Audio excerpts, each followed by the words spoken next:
अस्सलाम वालेकुम दोस्तों, उम्मीद करता हूँ आप सब खैरियत से होंगे। तो आज मैं बेसिकली आया हूँ अपने शहर से दूसरे शहर, बेसिकली कंट्री चेंज किया मैंने। मैं जर्मनी आया हूँ अपने दोस्त के पास कॉटबस, ताकि आप सबको जो है इन ग्राउंड जो है एक्सपीरियंस शेयर कर सकें कि जर्मनी में क्या क्या चीज़ें हो रही होती हैं, क्या नहीं हो रही होती। क्योंकि बहुत सारे दोस्त जो हैं अक्सर सवाल पूछ रहे होते हैं कि जर्मनी के क्या सिचुएशन हैं, क्या क्या चीज़ें हो सकती हैं, क्या क्या नहीं हो सकती। तो आज की वीडियो में हम इस पर बात करेंगे। जितनी चीज़ें मुझे समझ आएगी, जितने सवालात मेरे जहन में आएंगे एज ए स्टूडेंट, क्या क्या जो है आपको मुश्किलात होती हैं। हेलो, मेरा माइक ठीक है? मेरे को ऑलरेडी लग रहा। आप नहीं बोलो। नहीं, माइक मेरे ख्याल से ठीक है, आवाज़ आ रही होगी। आपके वाला ऑरेंज हो रहा है, मेरा ऑरेंज नहीं हो रहा। Hello hello.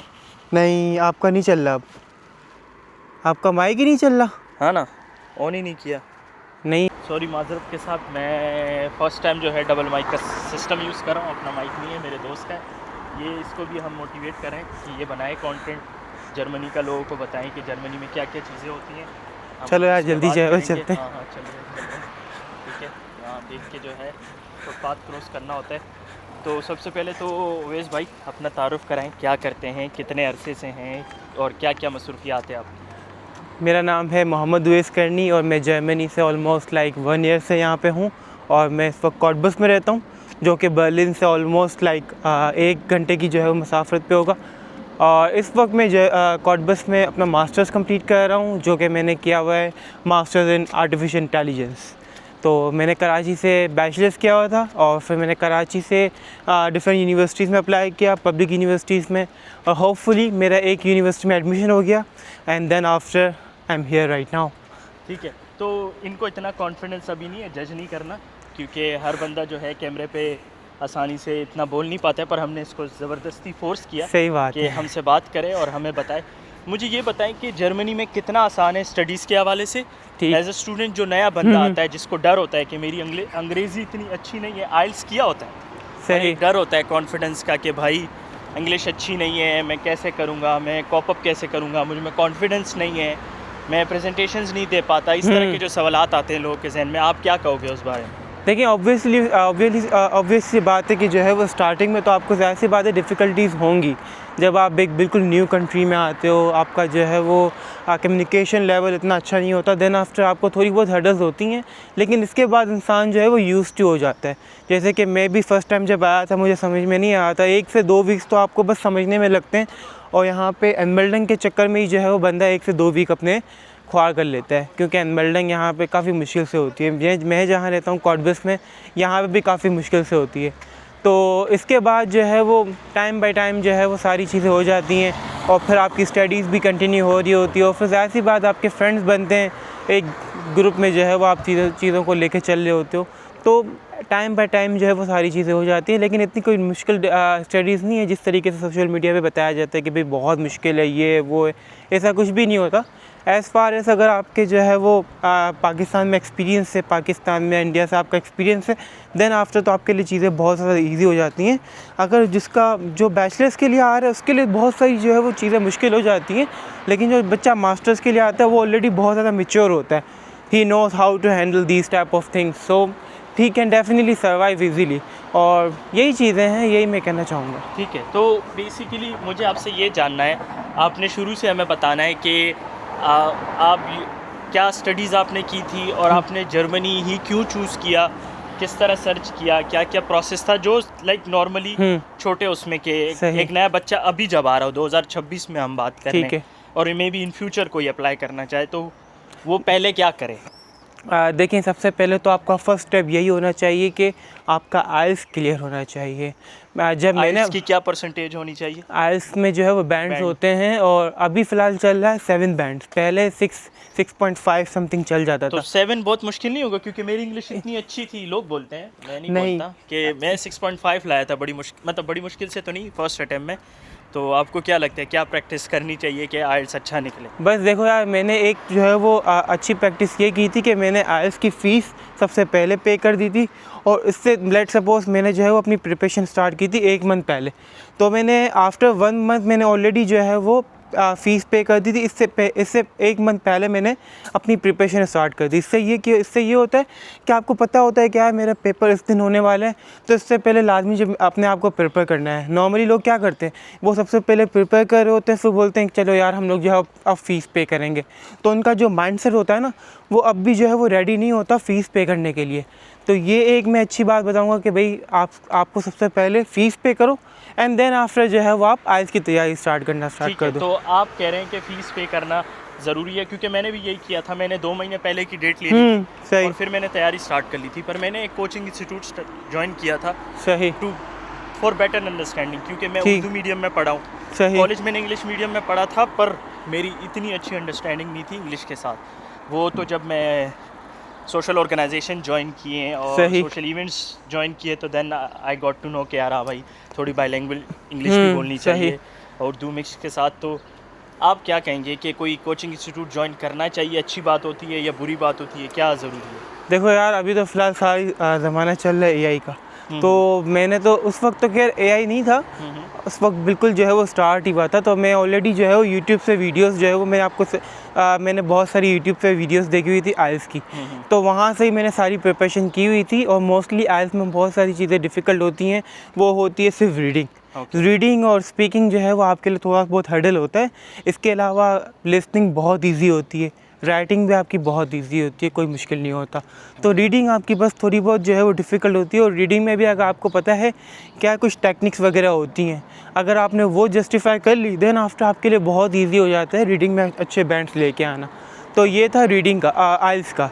आइल्स के बाद आपने जो है वो लेट्स सपोज अगर आपने बैचलर्स किया हुआ है कराची से और कहीं से भी बैचलर्स किया हुआ है, तो देन आफ्टर आपने जो है वो किस पे यूनिएसिस के अकाउंट पे जाना है और यूनिएसिस पे जो है वो आपने पब्लिक यूनिवर्सिटीज़ सर्च करनी है। तो आपकी फील्ड से रिलेटेड जो है वो बहुत सारी यूनिवर्सिटीज़ होती हैं जो पब्लिक यूनिवर्सिटीज़ होती हैं, जिसमें टोटली ज़ीरो फीस होती है। तो वो आपने अप्लाई करना है और देन आफ्टर मैंने ऑलमोस्ट 6 से 7 यूनिवर्सिटीज़ में अप्लाई किया था। तो 6 से 7 यूनिवर्सिटीज़ में अप्लाई करने के बाद मेरी 2 यूनिवर्सिटीज़ से जो है वो एक्सेप्टेंस आई थी, एक ये थी और एक फाउ थी। तो उस वहाँ पे मुझे जो है वो इतना अच्छा नहीं लगा। मैंने कहा कि यार ये जो है वो ज़्यादा इसका बर्लिन से नज़दीक भी है और दूसरा ये है कि इसका स्कोप काफ़ी ज़्यादा था एआई का। तो फिर मैंने एआई जो है वो चूज़ किया। और मैं जब मेरा यूनिवर्सिटी से एडमिशन आया तो उसके जो है वो ऑलमोस्ट लाइक 2 मंथ बाद में जर्मनी आ तो गया। आपका मास्टर्स एआई में मुझे इंटरेस्टिंग लग रहा है, क्योंकि मैंने हमेशा जो अपने एरिया में, अगर मैं कराची में बात करूं, हम यूजुअली जाते हैं कम्युनिकेशन मल्टीमीडिया या मास कम्युनिकेशन हो गया, इंजीनियरिंग की वो हो गई। पर एआई जैसे बढ़ता हुआ चीज़ है कि लोग अब जो है एआई की तरफ बहुत ज़्यादा जा रहे हैं। मुझे सिर्फ अपने कोर्सेज़ बताएं कि आपके कोर्सेज़ क्या क्या है एआई से रिलेटेड, मैं वैसे ही जानना चाह रहा हूँ। अब एआई में जो है वो अभी फ़िलहाल हम लोग की लैबोरेटरीज़ भी होती हैं, हम लोग के एनएलपी नेचुरल लैंग्वेज प्रोसेसिंग है, मशीन एमएल के जो है हम लोग के पास सब्जेक्ट्स हैं। और उसके अलावा मैथमेटिक्स भी आ जाता है, क्योंकि और न्यूरल सिग्नल एनालिसिस है। इसके अलावा भी जो है वो और भी 2-3 सब्जेक्ट्स हैं जो कि यहाँ पे मेनली पढ़ाए जाते हैं, जिसमें से न्यूरल सिग्नल एनालिसिस बहुत ज़्यादा इंपॉर्टेंट है, एनएल भी बहुत ज़्यादा इंपॉर्टेंट है। और इसके अलावा एमएल ये जो है वो बहुत ज़्यादा यहाँ पे पढ़ाई जाती है, पाइथन वगैरह हो गया, ये सारी चीज़ें जो है वो यहाँ पे बहुत ज़्यादा ही लैब्स में भी आपको जो है वो ये इन चीज़ों पे ज़्यादा फोकस किया जाता है। ठीक है, तो जैसे कि बता रहे हैं उवैस भाई कि ये सारी चीज़ें आप पर डिपेंड करती हैं कि आप कितना रिसर्च कर रहे हैं। ज़रूरी नहीं है कि आप किसी एजेंट के पास जाएं, जाना अच्छा भी होता है क्योंकि आपको हेल्प भी मिल जाती है, पर आजकल जिस तरह के हमारे लोग हैं स्कैम्स कर रहे होते हैं चीज़ें, तो आपको पता नहीं चलता। ठीक है, दूसरी बात ये, आप यूट्यूब पे हज़ारों वीडियोज़ होती हैं। मैं सिंगल बंदा हूँ कि मैं अगर इतनी लोगों को इन्फॉर्मेशन की चीज़ें बता रहा हूँ, तो वैसे आपको बहुत लोग मिलेंगे जो मेरी तरह होंगे और अच्छे होंगे। आई एम नॉट श्योर मैं अच्छा हूँ या नहीं, पर बहुत सारे और होंगे जो अच्छी इन्फॉर्मेटिव वीडियोस बना रहे होंगे। तो मेरा जो सवाल है, अभी मैं भी फ्यूचर जो सोच रहा हूँ कि मैं जर्मनी की तरफ ऐसे ही आऊँ या चीज़ें देखूँ, आपको क्या लगता है? अक्सर लोग बोलते हैं भाई आप मेन सिटीज़ में रहें या मेन सिटीज़ के मेन डाउनटाउन के करीब रहें। जैसे लोग बोलते हैं सिर्फ बर्लिन में रहो, बर्लिन, आप तो खैर कोटबस में, फ्रैंकफर्ट जाओ। आपको क्या लगता है जैसे छोटी सिटीज़ हैं, ठीक है, उसमें कितना स्कोप ऑफ वर्क होता है? आपको पार्ट टाइम जॉब मिल जाती है, नहीं मिलती, क्या तरीका होता है? ऐसे ही नॉर्मली अपना एक्सपीरियंस शेयर करें कि आपको आप तो लियारी से आए हुए हैं, हमने सही। स्ट्रगल की है, हमने जॉब वो की है। ठीक। थोड़ा ट्रैफिक वो हो जाए फिर हम बात कर लेते हैं, थोड़ा सा मैं इसको रोक हाँ। लेता हूँ क्योंकि फिर वो शोर बहुत आएगा। हाँ ये भी है कि छोटी हाँ, सिटीज़ कितना लोग सही। बोलते हैं मेन सिटीज़ में जाओ, छोटी सिटीज़ में आपको जॉब नहीं मिलेगी, अपॉर्चुनिटी नहीं मिलेगी, एक्सपोजर नहीं मिलेगा, क्या कहोगे आप उस बारे में? देखो ये टोटली डिपेंड करता है सिटीज़ टू सिटीज़। अब लेट्स सपोज़ बड़े सिटी में रहने के फ़ायदे भी हैं और नुकसानात भी हैं। अब लेट्स सपोज़ अगर आप जो है वो बड़े सिटी में आ रहे हो तो सबसे पहले तो ये है कि आपको बड़े सिटीज़ में जो है वो पब्लिक यूनिवर्सिटीज़ मिलती ही नहीं है। 1 से 2 यूनिवर्सिटीज़ आपको मिलेंगी, बाकी जितनी भी आपकी पब्लिक यूनिवर्सिटीज़ हैं वो सब की सब छोटी शहरों में। जैसे कि हम लोग की यूनिवर्सिटी है कॉटबस में, और इसके अलावा बर्लिन में सिर्फ आपको एक ही यूनिवर्सिटी मिलेगी और वो भी पब्लिक यूनिवर्सिटी। बाकी इसके अलावा जितनी भी यूनिवर्सिटीज़ हैं वो सारी की सारी प्राइवेट यूनिवर्सिटीज़ हैं। और बर्लिन में सबसे मुश्किल चीज़ ये है कि वहाँ पे रेंट बहुत ज़्यादा है। जैसे कि मैं अभी कॉटबस में रह रहा हूँ और मेरा रेंट है almost like 240 Euros per month. और यही सेम रूम सेम जो है वो फैसिलिटीज़ के साथ बर्लिन में आपको ये रूम मिलेगा मोर देन 500 तो सिर्फ स्टार्ट है। फिर इसके बाद जो है वो ज़्यादा सी बात है, जो जितना नज़दीक रहना चाहता है वो और भी जो है वो ज़्यादा पे करेगा। जैसे कि अलेक्जेंडर प्लास है, वहाँ पे बहुत ज़्यादा जो है वो रेंट बच्चों से लिया जाता है। तो ये टोटली आपके ऊपर डिपेंड करता है कि आप किस तरीके से जो है वो चीज़ों को लेके चलते हो। हाँ ये अच्छी बात है कि आपको बड़े सिटीज़ के अंदर जॉब्स इजीली मिल जाती हैं, लेकिन ऐसा भी नहीं है कि छोटे सिटीज़ के अंदर आपको जॉब नहीं मिलती, जॉब वहाँ पे भी मिल जाती है आपको। ओके। तो जैसा कि अभी हम बता रहे थे कि आइल्स करो, यूनिवर्सिटी सर्च करो, ख़र्चे के हिसाब से एक हो गया ब्लॉक अकाउंट। ठीक है। ब्लॉक अकाउंट के अलावा क्या क्या ख़र्चा आता है शुरू के 2 महीने तक जब आप यहाँ रीच करते हैं? एक तो ब्लॉक अकाउंट आपने फिल किया, ठीक है, और वहाँ आपने वीज़ा फ़ीस पे की, वो सब देख लिया, वो हमें बताने की ज़रूरत नहीं है क्योंकि वीज़ा फ़ीस जब ये लोग वीज़ा फ़ाइल करेंगे वो पता लग जाएगी। ऐसे ही है। यूनिवर्सिटी की कोई एप्लीकेशन फ़ीस होती है? अच्छा, यूनिवर्सिटी की जो है वो यूनी असिस्ट की अपनी फ़ीस होती है, तो वो आपको वन टाइम 75 यूरो देने पड़ते हैं। मुझे एग्जैक्टली याद नहीं है लेकिन मुझे थोड़ा बहुत याद है 75 यूरो देने पड़ते हैं। और हर एप्लीकेशन के साथ आपने जो है वो 30 यूरो अलग से पे करने पड़ते हैं। जैसे कि मैंने वन टाइम 75 यूरो पे किए थे, उसके साथ मैंने 6 यूनिवर्सिटीज़ में अप्लाई किया था, तो मेरे जो है वो 6 3 18 तो 180 यूरो ये हो गए। तो मेरा जो है वो ये एक्सपेंस पड़ा था यूनिवर्सिटीज़ की जो है वो एप्लीकेशन फ़ीस में ही। ठीक है। तो जैसे कि अभी उवैस भाई ने बताया कि ब्लॉक अकाउंट को हम साइड पे कर देते हैं क्योंकि ब्लॉक अकाउंट की प्राइसेस चेंज होती हैं यूरो के रेट। हाँ बहुत। जब मैंने अप्लाई किया था उस वक्त यूरो का रेट था 291 और अब जो है वो यूरो का रेट है 332। तो ज़मीन आसमान का फ़र्क है। 329 इस तरह चल रहा है। तो वो अब अगर अभी हम कोई कीमत बताएंगे तो वो वक्त के साथ चेंज होती जाती है। इन फ्यूचर लोगों को वो नहीं होगा। एक हो गया ब्लॉक अकाउंट, एक होता है आपकी एडमिशन फ़ीस जो एप्लीकेशन फ़ीस। अब आप पे डिपेंड करता है आप 12 यूनिवर्सिटीज़ अप्लाई कर रहे हो, 4 यूनिवर्सिटीज़ अप्लाई कर रहे हो, 2 यूनिवर्सिटीज़ अप्लाई कर रहे हो, वो आप पे। ठीक है। दूसरी बात, फॉर सपोज़ वीज़ा लग गया, फ्लाइट की कॉस्ट वो अलग है। ठीक है, वो सब वो अपने हिसाब से बिल्कुल। यहाँ आने के बाद ब्लॉक अकाउंट के पैसे आपको कब मिलना स्टार्ट होते हैं? सही। या आपके पास कितने पैसे होने चाहिए जब आप यहाँ लैंड करें? सही। अच्छा, जब आप यहाँ पे लैंड करते हैं तो आप सजेस्ट कि बंदे के पास लाजमी 1000 यूरो तो होने ही चाहिए, क्योंकि वो किस चीज़ के लिए? वो इसलिए कि जब आप आते हो तो आपका ब्लॉक अकाउंट उसी वक्त खुल नहीं जाता, क्योंकि आपको ब्लॉक अकाउंट ओपन करवाने के लिए किसी बैंक में अपना अकाउंट खुलवाना पड़ता है और उसके लिए चाहिए होती हो आपको एनमेल्डिंग इन द सेंस रजिस्ट्रेशन होती है, जिसको हम लोग जर्मन में एनमेल्डिंग बोलते हैं। तो वो लाजमी होनी चाहिए। और एनमेल्डिंग यहाँ पर नॉर्मली जब घर आप रेंट पे रहते हो तो उसके साथ मिलती है।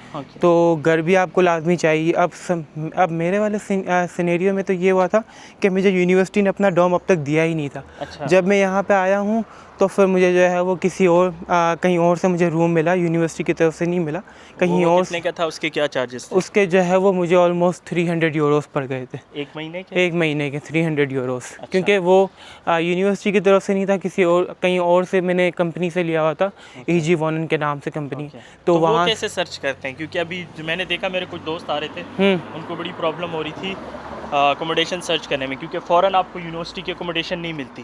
वो कहीं पे भी हो यूरोप के उसमें ना, मैं भी इस्टोनिया गया था तो फ़ौरन तो नहीं मिली थी, समटाइम्स आपको मिल जाती है फ़ौरन। तो वो क्या तरीक़ाकार होता है? अच्छा देखो, यहाँ पे अच्छा लोग ये करते हैं कि अब यूनिवर्सिटी खुद भी सजेस्ट करती है। जब आप यूनिवर्सिटी के डैशबोर्ड से कनेक्ट हो जाते हैं तो यूनिवर्सिटीज़ आपको खुद सजेस्ट करती हैं कि यार हम लोग के पास रूम नहीं है, आप जो है वो ये ऑप्शंस यूज़ करें। इसमें गेस्ट हाउस होता है, इसमें जो है वो प्राइवेट स्टूडियोज़ होते हैं, इसमें जो है वो बहुत सारी वो लोग ऑलरेडी एक्सपेंसिव नहीं पड़ते हैं, वो थोड़े बहुत एक्सपेंसिव पड़ते हैं, थोड़े बहुत एक्सपेंसिव। जैसे कि यूनिवर्सिटी मुझे जो है वो 240 यूरो में रूम दे रही है, तो वो लोग जो है वो थोड़ा सा ऊपर चार्ज करते हैं, लेकिन इतना ज़्यादा एक्सपेंस नहीं पड़ता। तो मैंने तो जो है वो स्टार्टिंग में मुझे सिर्फ एम्बेल्डन ओपन करवाने में ही मुझे एम्बेल्डन क्या होता है? एम्बेल्डन रजिस्ट्रेशन इससे मतलब आप इंग्लिश में रजिस्ट्रेशन कहेंगे। रजिस्ट्रेशन वो कैसे होती है? वो यही रूम आपने लेना होता है, रूम के साथ आपको डॉक्यूमेंट्स मिलते हैं। अच्छा। वो डॉक्यूमेंट्स आपने जो है वो ऑसलैंडर पे लेके जाने होते हैं और फिर वहाँ से रजिस्ट्रेशन सेंटर होता है, वहाँ पे लेके जाने होते हैं और वहाँ पे बताना होता है कि भाई मैं स्टूडेंट हूँ और मुझे रूम मिल चुका है। तो वो फिर आपको रजिस्ट्रेशन सर्टिफिकेट देंगे और फिर वो जो है वो उसके बेस पे ही जो है वो आपके अकाउंट्स बनते हैं, उसकी बेस पे ही जो है वो आपकी सारी चीज़ें होती हैं। जैसे कि आपको जॉब भी मिलनी है तो उसकी बेस पे ही सारी चीज़ें होंगी। तो ये चीज़ें तो हो गई कि एडमिशन हो गया, चीज़ें हो गया, जो बहुत सारे लोगों का सवाल हाँ बिल्कुल बहुत ज़्यादा पूछा जाता है। बोलते हैं यार पैसे कैसे कमाने, पैसे कमा सकते हैं या नहीं कमा सकते हैं, फ्यूचर है जर्मनी में या नहीं। अभी तो देखें हर जगह हालात ख़राब है, मंदे हुए हैं, जो लोग बोलते हैं ना कि हर जगह मुश्किलात हैं, आसान नहीं है। देखें अगर हम यहाँ जी रहे हैं तो हमने मेहनत की है, हमने शिकायतें कम की है और हमने कोशिश की है। तो मेरा सिर्फ सवाल ये है कि आपके सजेशन में, आप एज़ एन यंग उमर, आपकी भी 25-24 में है, मैं 30s में हूँ। मैं तो खैर पहले आ गया था, तो मैंने अपने 3-3.5 साल गुजार लिए अल्हम्दुलिल्लाह, एक्सपीरियंस हो गया, धक्के खा लिए। आप क्या कहेंगे जो न्यू लोग अभी आएंगे, क्या फ्यूचर है? देखो पाकिस्तान तो सेफ़ नहीं है, लोगों को लगता है, सही ठीक है, पर यहाँ भी क्या इतना आसान है जो लोग दिखाते हैं कि भाई आ जाओगे, गाड़ियाँ होंगी, सब कुछ होगा, इतना आसान है या थोड़ी सी मेहनत करनी होती है? नहीं देखें, चीज़ें तो आपको ज़ाहिर सी बात है, अब आप जो है बीइंग लाइक मैं जो है वो बिल्कुल मिडिल क्लास फैमिली से बिलोंग करता हूँ, तो मेरे लिए तो जो है वो ज़ाहिर सी बात है सारी चीज़ें जो है वो चैलेंजिंग थी स्टार्ट में। तो एज़ फार एज़ आपकी अर्निंग से रिलेटेड, तो अगर आप जो है वो हार्ड वर्किंग हैं, देन आफ्टर आपको और जॉब्स यहाँ पे इजीली मिल जाती हैं एज़ कम्पेयर। लाइक अगर आपको फील्ड की जॉब चाहिए, देन आफ्टर आपको you have to spend almost like 7 or 8 months और maybe less than that if you have a very good experience in Pakistan. अगर आपके पास अच्छा एक्सपीरियंस है, देन आफ्टर आपको 3 से 4 मंथ के अंदर यहाँ पे जॉब्स इजीली मिल जाएंगी, फील्ड की मैं बात बता रहा हूँ। इसके अलावा अगर आपको और जॉब्स चाहिए तो वो तो प्रेफरेंस के ऊपर यहाँ पे बहुत सारी चीज़ें हो जाती हैं। आप बर्लिन जाओ, आप बर्लिन में हर रेस्टोरेंट्स में जाओ कि भाई जॉब है नहीं है, वहाँ से एक या 2 रेस्टोरेंट में तो आपको इजीली जो है वो बुला लेते हैं, पर वहाँ से आपका जॉब स्टार्ट हो जाती है। ठीक है, तो देखें बहुत सारे लोग ये बोल रहे होते हैं कि हम जाते ही हमें ऑफिस की जॉब मिल जाएगी, बड़ी कंपनी में जॉब मिलेगी, तो ये रियलिटी नहीं है। नहीं, बिल्कुल भी नहीं। लक बाय चांस आपका लक लग जाए वो देखो दूसरी बात है। आपने अप्लाई की, उनको कोई बंदे की ज़रूरत थी, उन्होंने डायरेक्ट आपको हायर कर लिया, दैट्स अ डिफरेंट स्टोरी। पर आपने कोशिश करती रहना है। होला तो आपने कोशिश करनी है। सॉरी, मुझे आदत है पोर्चुगीज़ में ओला बोलने की, मुझे हेलो बोलना चाहिए था। हेलो हेलो हेलो हेलो बोलते हैं ना, एच नहीं बोलते हो भाई? हाँ, नहीं हेलो नहीं बोलते, हेलो हेलो, एच नहीं बोलते हैं ना। तो मैं तो अभी पश्तून वाला एक्सेंट तो कहीं ना कहीं निकलेगा ना यार, सही बात है। क्या करूँ अब मैं, वो चाह के भी वो निकल आता है, कभी बलोची एक्सेंट निकल रहा होता है, कभी पोर्चुगीज़। सही बात है, लैंग्वेजेस में वो रहे थे। तो मैं बता रहा था कि देखो लक बाई चांस है। मेरा इस्टोनिया में कोई लक नहीं था ऑफिस जॉब करने की, मैंने वहाँ और जॉब की। और जॉब भी कोई मतलब इतनी बुरी नहीं थी, मैं शेफ़ बन गया था अल्हम्दुलिल्लाह, खाना पीना सब बनाना सीख लिया था, इसमें कोई बुराई नहीं है। यहाँ दुनिया में यहाँ आके CEOs तक के जो लेवल हैं, उन्होंने ये छोटी छोटी जॉब ऐसे ही है। बाद में देखो टाइम पे, अभी मैंने जब मैं पोर्चुगल आया था उसमें जो है मैंने कोई और जॉब नहीं की, स्टार्टिंग 1.5 ईयर डायरेक्ट मुझे ऑफिस की जॉब लगी थी, ठीक है। तो ये लक होता है। और मेरे बहुत सारे दोस्त आए वो और जॉब कर रहे थे, तो यू नेवर नो कब आपका चांस होता है, किस तरह आप अप्लाई कर रहे हैं, किस तरह कंपनीज को अप्रोच कर रहे हैं, ऐसे ही ठीक है। आपने भी शुरू किया, अपवर्क से चीज़ें की, थोड़ी बहुत ऊपर नीचे करते रहे हो, कभी और जॉब कभी ऑफ जॉब, तो अभी बेहतर इनकी चीज़ें हो रही हैं। बट इन्होंने 1 साल गुजारा है, ठीक है, सही।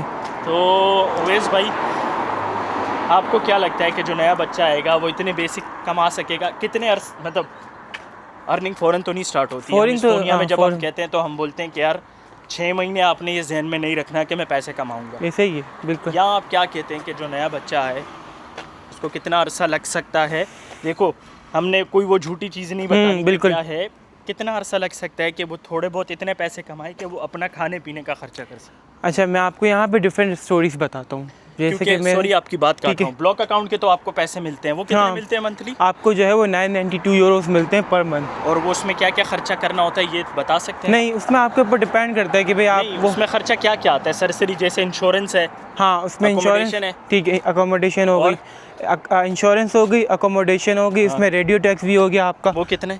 वो 18 यूरो होता है। लेकिन लेट्स सपोज अगर आप शेयरिंग में रहते हो तो वो फिर डिवाइड होता जाता है। ओके, तो अकोमोडेशन, इंश्योरेंस, रेडियो टैक्स हाँ, और और बस थोड़ी यही देर है। खड़े हो जाते हैं ऐसे ही। ठीक है, अच्छी जगह है, ये मैं अच्छी इसको जगह यहाँ है। रख भी दूंगा तो गिर जाएगा ये। नहीं गिरेगा, मैं यहीं खड़ा हूँ। एक मिनट, तो sorry, ये है। इसको थोड़ा, हाँ तो अकोमोडेशन की हमने बात की, रेडियो टैक्स, इंश्योरेंस और बस ये 3 चीज़ें होती हैं जो लाजमी होती है। 992 में आप दे सकते हैं, हाँ, क्योंकि बहुत सारे 992 मैंने दोस्त देखे हैं मेरे, वो उन्होंने ये किया था कि उन्होंने आते ही जॉब स्टार्ट कर ली और वो जो ब्लॉक अकाउंट थे वो उन्होंने उधार लिए हुए थे, हाँ, तो वो उनको पे करना शुरू कर दिया। अक्सर लोग इस तरीके से ही करते हैं। जैसे कि यहाँ पे आगे अब मैं अपना सिनेरियो बताता हूँ। जैसे कि मेरे 1-2 फ्रेंड्स थे, तो वो मेरे साथ ही आए थे, तो उनको जॉब्स मिली ऑलमोस्ट लाइक 2 मंथ के बाद ही मिली थी।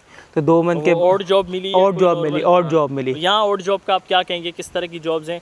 जैसे पोर्चुगल में मैं कहूँ तो वहाँ होटल्स की जॉब है, थोड़ा उस तरफ चलते हैं, वहाँ बहुत चलते हैं। हाँ, गिर जाएगा। ये होटल की जॉब है सिर्फ, सही। नॉर्मली और जॉब। यहाँ नॉर्मली और जॉब क्या है, क्योंकि हमें वहाँ मॉल्स में जॉब नहीं मिलती, नहीं मॉल्स देते में हैं नहीं भाई, मिलती। क्योंकि लैंग्वेज वो लोग बहुत ज़्यादा रेसिज्म हमें नहीं मिलती। सही। हमें सिर्फ ये कोई कैफ़े वगैरह में जॉब मिल जाए सही। तो कुछ नहीं कह सकता मैं, उस तरह की जॉब्स मिल सकती हैं। ये यहाँ कैफ़ेज़ या दूसरी जगह में, यहाँ की और जॉब किस तरह है? देखिए, यहाँ पे ज़्यादातर और जॉब्स होती हैं रेस्टोरेंट्स में, और फिर सेकंड आती है वेयर हाउसेस में। ओके, वेयर हाउसेस में आपके पास DHL आ जाता है जो सबसे ज़्यादा जॉब देता है। फिर और इसके वो बाद दे देता है जॉब? दे देता है उसमें वो ये नहीं बोलता कि रेफरेंस जर्मन आनी चाहिए? नहीं या नहीं, जर्मन उसमें जर्मन रिक्वायर्ड नहीं होती है। Okay. अमेज़ोन में भी जर्मन रिक्वायर्ड नहीं होती। Okay. और उसके अलावा फिलिंग के जो Okay. डिलीवरी की जॉब्स हैं वो भी बहुत ज़्यादा क्योंकि होती मैंने हैं। यहाँ सुना है, यहाँ 2 किस्म की डिलीवरी, एक डिलीवरी है जो पर आवर आपको दे करता Per है, hour। उसमें वो ये नहीं बोलता कि आपने कितनी डिलीवरीज की है, बस वो आपको पर आवर पे कर रहा है। ऐसे पोर्चुगल ही है। में आवरली कुछ नहीं होता है, वहाँ आपने जितनी डिलीवरी की सही। उसके पैसे हैं। नहीं, पर यहाँ वहाँ आप पे डिलीवरी डायरेक्ट भी नहीं कर सकते, लाइसेंस अच्छा। चाहिए होता है। हाँ, यहाँ पे तो लाइसेंस वगैरह कुछ भी नहीं चाहिए होता। लाइसेंस मतलब आपके पास साइकिल होती है तो अच्छा, साइकिल पे, हाँ क्योंकि ये फ्लैट सरजमीन है ना। हाँ बिल्कुल, यहाँ पे साइकिल पे जो है वो बच्चा स्टूडेंट जा रहा होता है। एक मिनट में अब ये देखो, ये एक अंकल हैं, सॉरी इनकी इसकी वीडियो मुझे मैं भी- बैक साइड से बना रहा हूँ, फ्रंट पे नहीं। ये फिशिंग कर रहे हैं, इन्होंने अपने खाने पीने की चीज़ें लाई हुई है और ये अभी यहाँ पे इसके एक शॉर्ट भी बना लो, मुझे चाहिए। नाश्ता भी आपको चाहिए? शॉर्ट? हाँ, शॉर्ट्स मुझे चाहिए। हाँ ले लेना, कोई इशू नहीं है। इसको आगे कौन? बात करनी यार देख लो कल। हाँ लो।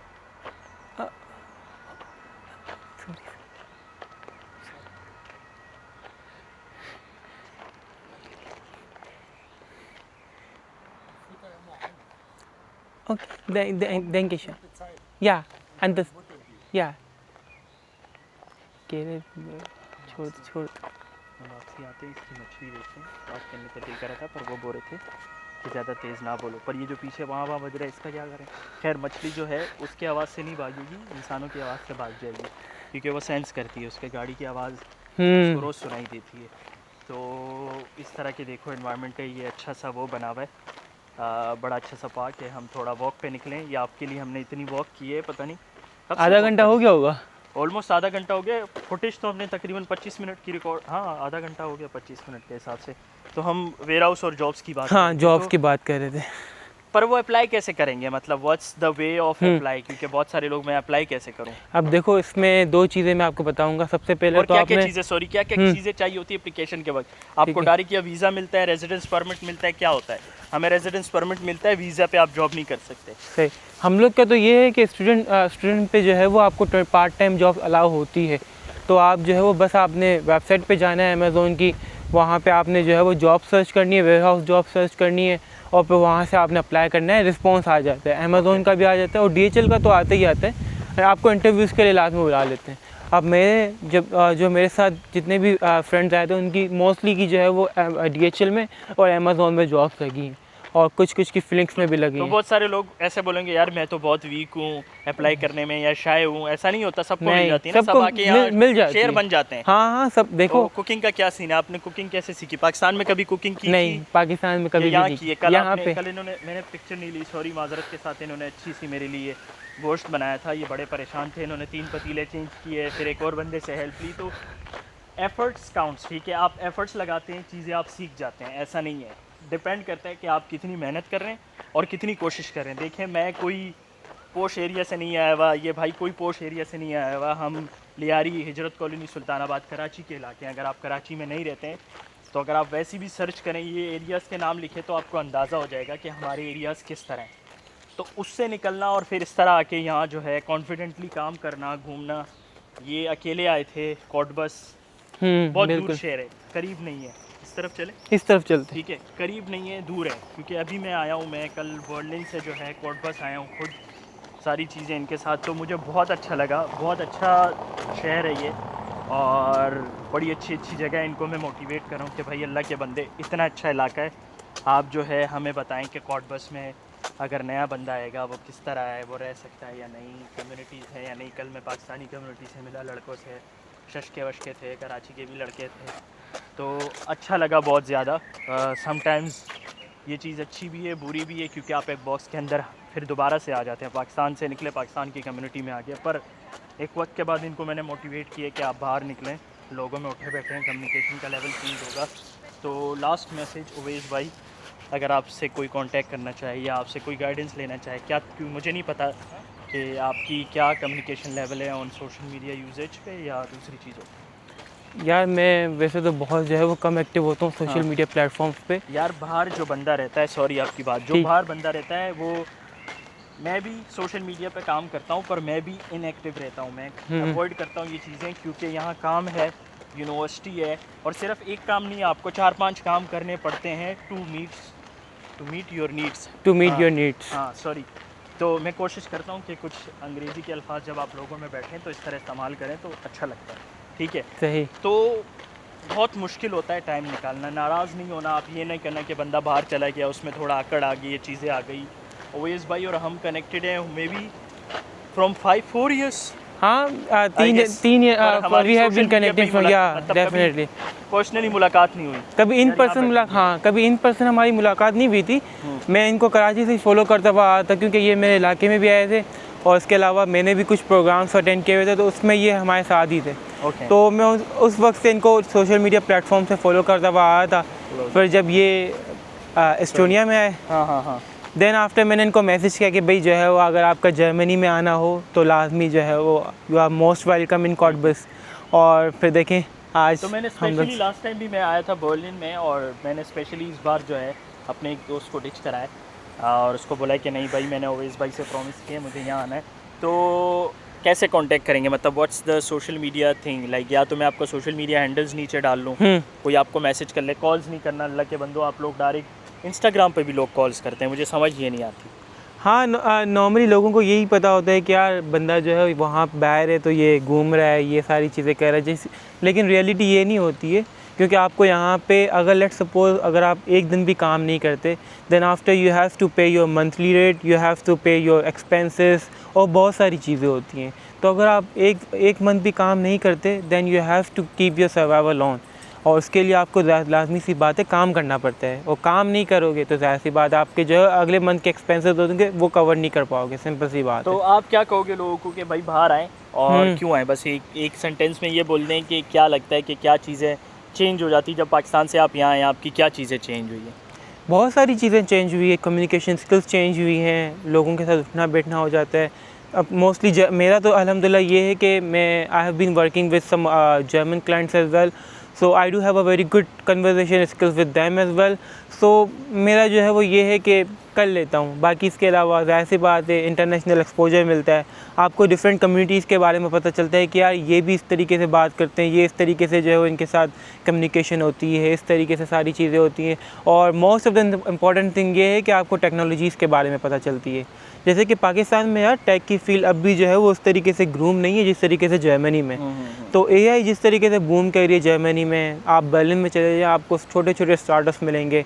तो वहाँ पे मैंने 1-2 स्टार्टअप्स भी अटेंड किए मैं, तो काफ़ी जो है वो सीखने को मिलता है। ठीक है, तो बस ये एक स्पॉन्टेनियस वीडियो थी, हम साथ घूम रहे थे, मैंने कहा यार हम बात कर लेते हैं जर्मनी के बिल्कुल। बारे में और चीज़ों के बारे में। तो आप जो हैं कोशिश देखें, कोशिश करें, सर्च करें। आजकल एआई इतना आसान कर दी चीज़ें, हमारे टाइम में हमने एप्लीकेशंस खुद फिल किए हैं, खुद सर्चिंग की है ऐसे ही गूगल पे, है, ऐसे ही है। यूट्यूब वीडियोस देखी है। मेरे को नहीं पता कि मैंने कितने लोगों की वीडियोस देखी है और अल्हम्दुलिल्लाह उन सबसे मिला भी हूँ।